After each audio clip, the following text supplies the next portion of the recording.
Welcome back to Ozarks Fox AM. Kaylee has some headlines to share with us. Kaylee? That's right. Let's get caught up on all the happenings this year. It's been a total of 4 days. So this first one goes well with the ice storms that we had over the weekend. Over in Russia, parents and kids get creative with some down-to-earth family time. Dozens of Russian families use the snowy weather to make art at Russia's third Snowman festival. There were no limits to what could be used to dress up the sculptures. Some had party hats, carrot noses, and face paint for makeup. That one even looks almost like Mulan. The snowmen will stay up in the park until mid-January. There are no prizes this year, but everyone did get a new pair of mittens. Oh, that's so sweet. I love that. Where was that? Russia. So I was driving around the Ozarks too, and I did see a few snowmen. It was a very wet snow, and I was thinking that when I was cleaning it off my car, I was thinking this is good for snowballs and for snowmen. Oh, yeah. Yeah, very And good. I'm guessing it stays cold long enough for it to stay up since till I January. assume Russia is cold year-round. Yeah. The holiday season has come and gone, as we all know, and people across the country are starting to throw out their Christmas trees. But in Colorado, folks are getting a helping hand with recycling their trees from a handful of goats. The barnyard animals at Ginger Snap Ranch are getting a belated holiday gift.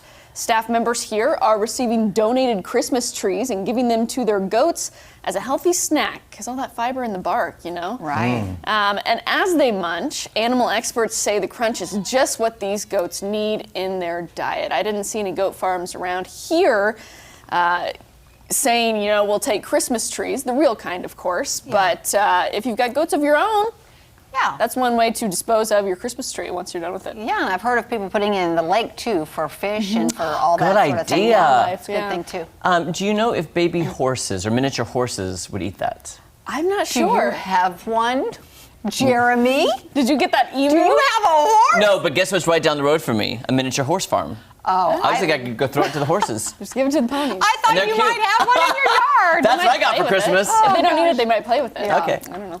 Burger King introduces the perfect takeout burger that you'd want to take out to the trash. As a statement for our feelings on 2020, the fast food giant makes one last punch on 2020 in a humorous commercial in Brazil, creating a burger from ingredients it says reflected customer survey thoughts on the pandemic year of 2020. The burger looks like a horror movie creation with a clawed chicken foot. Ugh. I don't know if that's even edible. Overcooked noodles, sardines, caramel sauce, you know you gotta give it a little sweetness, and Jell-O, and a fly landing on top. And BK is asking some people to try it.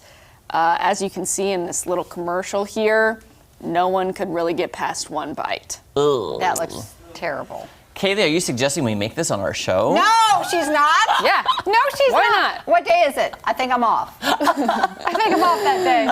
Chicken leg, that's the one that got me. A chicken. Well, I'll be honest with you. I know that as a cuisine in some countries, there's the new season of Real Housewives of Dallas premiered. And one of the clips, one of the new housewives says, "I'm going to make you eat this chicken foot." And it was a fried chicken foot. So I do know that is a thing. That is something. I've never You had know it. what? very- There are seems people very that chewy. eat anything. I'm telling you. Yeah, that's true.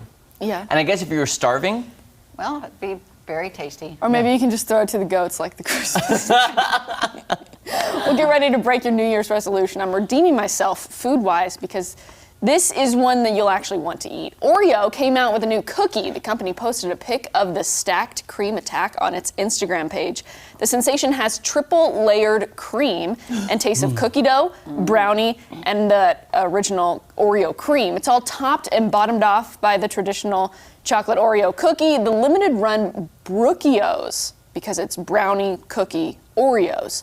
Should be in stores this month with new rollouts of chocolate hazelnut, Java chip, and gluten-free Oreos coming in February. So a lot of rollouts for Oreo just in this month alone. Maybe they're helping us have a better year than last year. I'm anxious to try this one. I feel like I'm un-American or something because I don't love Oreos, but this looks pretty tasty. here's the thing. Somebody in my life, and I'm trying to remember, if somebody has made me brookies, actual brookies. Like you can make them in a pan, and somebody gave them to me, and I remember loving them, and I remember them saying, "How'd you like my brookies?" And when you did that, I was like, I'm having a flashback. It's all coming back to me but now. I can't remember. Yeah. if it was family or a friend or who made it for me. So they made them in a pan? Yes. So they were hot. It's the best of both worlds. You let it cool. Oh. And you cut it into I didn't know if cubes. you ate it hot. It looks like a brownie to me, but it's the brownie cookie and it was just called a brookie. Sometimes it looks kind of swirled. Too. Yes. I've never had one. I remember loving it. And then if you add the Oreo with it, Well, so what'll be interesting to see how the Oreo does compared to what you had homemade. I'm starving now. I know my stomach's I'm about to absolutely growl. starving. Oreo has released 65 new types of cookies since 2012. That is crazy. Yeah, less than 10 years. They've released. I believe that. We've tried a lot of them We've on the tried a show, lot of too. them on the I show. know we have. We'll have to try this one too. New year, new dating profile. A new study by the University of Geneva says those who meet on dating app sites have as much connection strength as those who meet in conventional in-person ways. One study author says there are no differences in relationship and life satisfaction by those who choose to use dating apps. Women who meet their partners through apps also had stronger fertility desires and intentions than those finding partners in offline means. App use led to more mixing of people from different backgrounds than in-person meetings as well. The study looked at data from a survey of 3,200 people and is published in the journal PLOS ONE. That doesn't surprise me as long as they are who they say they are. Right. Then that conversation, you have a lot of conversation before you ever meet them in person, which I think can be a plus. I think the pandemic and doing a lot of things over Zoom and virtualizing a lot of our daily processes helped dating apps because it's more common to converse over a computer now. Yeah. Yeah. I just want to say thank the Lord. I have never been on a dating app. I hope to never be on a dating app. It just seems stressful. And like Kelly said, is this the real person I'm talking to? You don't know. Well, then you can FaceTime with them or whatever and find out. That's true. You know, that's the thing I would want to know right off the bat. They're not real until you FaceTime That's with them. right. That is very true, though. Right. And because, you always want to put up your best picture. You're not going to put up the one of you waking up first thing in the morning right. as your profile pic. I mean, and people can be just as dishonest on text as they can be in person when you're talking to them. Yeah, and in person too, you get more of the visual cues of basic conversation. Yeah, because text can be misread, sometimes. Misinterpreted. Well, I agree with that. I agree with that too because you don't know the inflection, you don't know the tone. You don't know if it's sarcastic. I think emojis help with that to let you know. Yeah, they do. I'm joking. Oh, yeah, you know. exactly. So I feel like I have to put that on. But thanks, True. Kaylee. Thank you, Kaylee. All right, coming up, we're taking a look at the first episode of The Masked Dancer.